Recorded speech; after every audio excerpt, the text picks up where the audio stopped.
Along with his comrades, Akir has been inebriated for more days than he can remember when the order to stop drinking is given. To a man, he and his fellows respond immediately, hurriedly packing away their booty and paying off the local women who had attached themselves to their unit. A day later, they find themselves stood smoking and drinking coffee, a short distance away from where Lieutenant Passar is being briefed on their deployment. The mission details being provided by a recognisable and much reviled figure, the same political officer who's called upon their services in the past, each time placing their unit directly into a seemingly impossible situation, their only hope of survival being the lieutenant's leadership and loyalty to his men. As the conversation between the two officers continues, Akir's gaze turns to the shattered perimeter of the city zoo, which lies only a short distance away. The broken wire fencing there, reminding him of the hate camps that he and his fellow Siberians have encountered on their journey to get to this place, and the suffering of those souls who were found inside them, sometimes prisoners of war, more often than not, elements of Germany's own population. As a shudder runs through his body, with the memory of those emaciated victims, the young private's eyes turn up to the heavens, gazing at the huge concrete building that towers above the small knot of soldiers, its upper galleries bristling with heavy artillery pieces. A structure designed only for one purpose, the administration of death, one it seems evident now that he and his fellows will soon be entering, more likely than not, only resulting in still further loss of life. During the years which have passed since the battle for Stalingrad, Bulgan Passar and his men have gained an unwanted reputation amongst their fellows, that of a blunt instrument of death, repeatedly wielded by various Soviet commanders in order to assist with the wider army's advance. But amongst all those officers, few have called upon his squad more than the man who is now addressing him, Colonel Sorokin of the NKVD, an officer who, unlike many of his peers, has never expressed anything like gratitude or admiration for the services rendered to him. Instead, reacting with seeming annoyance that circumstances have dictated he will require the Siberians to achieve his goal, all too often involving some inexplicable entity or being that the madness of their enemies has brought into existence. Occasions such as the liberation of Kerch and the monster residing in the city's catacombs, slowly picking off the newly arrived Soviet soldiers. Or the incident in Vilnius some months later, where the Siberians had terminated the murderous horrors born out of German experimentation on the local populace. As Sorokin continues to deliver the briefing in his usual slow and deliberate tone, it soon becomes apparent this incident will be no different for Passar and his men. The Russian forces who've previously entered the flak tower they stand outside have sustained mass casualties at the hands of something residing within the structure, something which the numerous German soldiers and civilians taken prisoner from inside the tower claim to have no idea resided in the tunnels below them, something which cannot yet be fully described by those who briefly glimpsed it, but has already managed to dispatch several squads of infantrymen. The remains of the victims having been found, lacerated and maimed in a manner that makes little sense. Still more of those bodies having yet to be discovered, apparently taken back down by the assailant into the lowest levels of the towering building. Passar's orders are all too familiar and all too unwanted. Find this thing, end it, then return what is left of it to the colonel, for closer inspection by the men who work for him. At first, the lieutenant's request for him and his men to examine the bodies of one of the victims is dismissed without question. They have seen many dead bodies throughout the long and painful journey from their homeland. What could be the benefit of seeing one more? But when it's let slip that several are still being stored in the building's mortuary, located up on the second floor, any excuse for the refusal quickly falls flat. Ordering the rest of the unit to prepare themselves in the main hallway of the building, Passar motions for Yura and Akim to accompany him, the older of the two men being his long-standing deputy, the other having served as the unit's medic since the unfortunate loss of their last during the Kerch encounter. Ascending one of the harsh stone stairwells that run up either side of the tower, they soon reach the mortuary, where they are ushered inside, to find the bloodied and broken remains of a teenage rifleman, having been made ready for them, lying on a trolley in the centre of the room. For several minutes, none of the three men speaks, as they each stare down with keen interest at the body before them, before Passar asks Hakim for his verdict, the private commenting that none of these wounds were caused by any bullet or explosive. Instead, all are the result of a variety of edged weapons, or in some cases, brute force.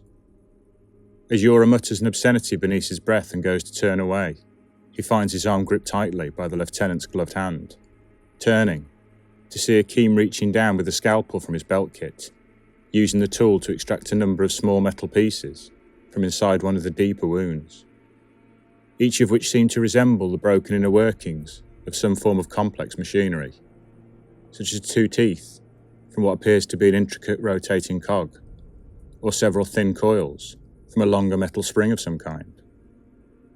When none of the 3 men can give any viable cause for these items to be present so deep in a wound, they agree it is time to move on. Pausing for one last act, before heading deeper down into the bowels of the towering building they stand inside. The lieutenant giving orders, each of his men avail themselves of one of the thick flak vests which hang on the walls of the main entranceway into the tower, in the hope that these items, designed to save their previous owners from the shrapnel of Allied bombs, can offer some degree of protection for whatever lies in wait. Falling into their allocated positions without the need for verbal orders, the small patrol of Siberian infantrymen make their way down through the building's foundations. Akir once again finding himself walking towards the rear of the column, with 2 other members of the unit acting as rearguard. Up ahead, Yura insists on leading his comrades from the very front, the brooding figure of Bilic walking slowly alongside him. The young sniper, who is not from the same region as the rest of the patrol, but has earned their trust and respect during the years they've fought together. The Tokarev rifle he carries, reviled by so many other snipers in the Soviet army, having saved all their lives on a number of occasions. Down past 1 floor, then 2 more, before they descend into a darkened tunnel system, still half flooded by the rain that has poured for the past weeks. It is here their torches pick out evidence of the fate that befell those who came before them. Traces of blood and human flesh, still scattered across the damp tunnel walls. For a moment they pause, Yura's torch alternating up and down the 2 avenues are available to them, as he confirms with the lieutenant, before the decision is made to split the patrol in 2, and to head slowly off in each direction, leaving the rearguard to hold position at the stairwell. Akir's hidden relief at not having to descend any further proves short-lived, when there are a series of gunshots and screams from one end of the tunnel, before he is then summoned forwards to treat those of his comrades for whom there is still a chance of salvation.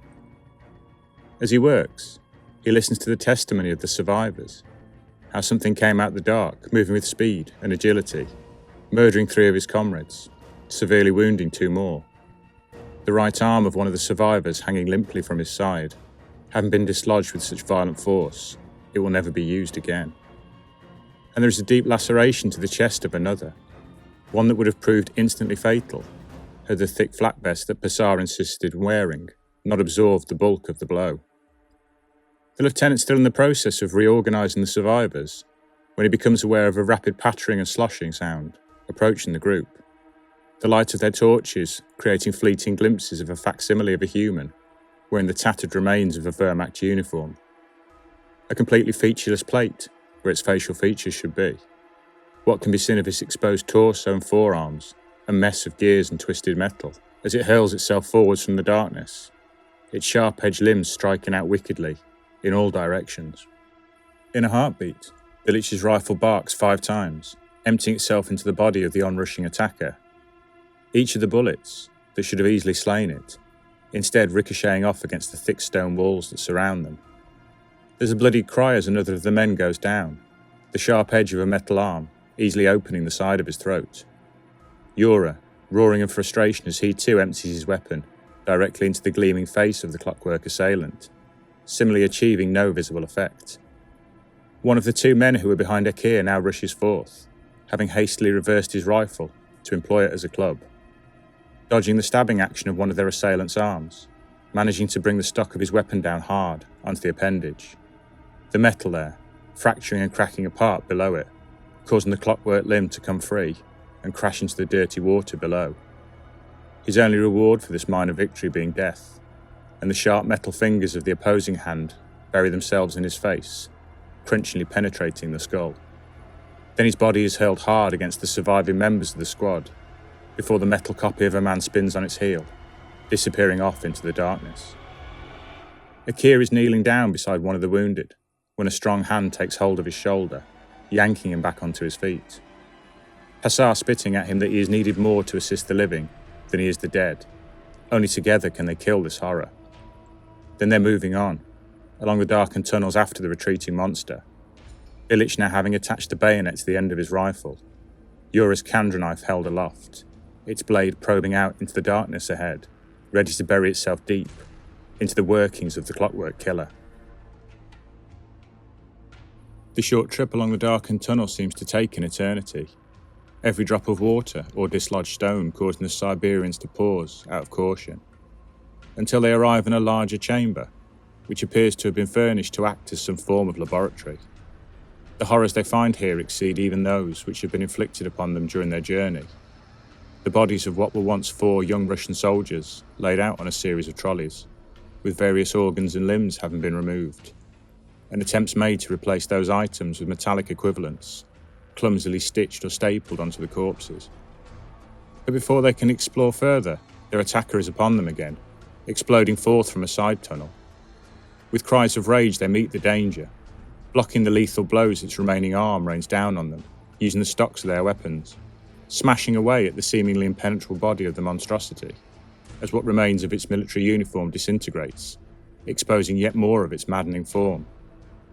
One voice rises above the others, Yura's, before he smashes something down hard into the body of the monster and launches his entire weight forwards. Yelling for the others to retreat as he does so, Passar's eyes widening in shock as he catches sight of the stick grenade, now protruding from the chest of the clockwork horror. He has just enough time to turn and throw himself back into the group before the weapon detonates, shredding its intended target, as well as the Soviet NCO. As the survivors approach the shattered corpses lying before them, Bilic kneels down to retrieve the broken metal faceplate, exposing something unexpected beneath it. A fist-sized device, containing a metallic core that continues to perpetually whir and spin, potentially powering the rest of the broken body around it. Akir turns to look at Passar, who has tears streaking down his face. The loss of one of his oldest comrades, pushing the officer the closest he has ever come to breaking. Before he uses what strength remains to wipe away his sorrow, instead turning to survey the 5 broken gurneys around them, clearly concluding the same as the rest of his men, that potentially 4 more of these horrors were created here and remain unaccounted for.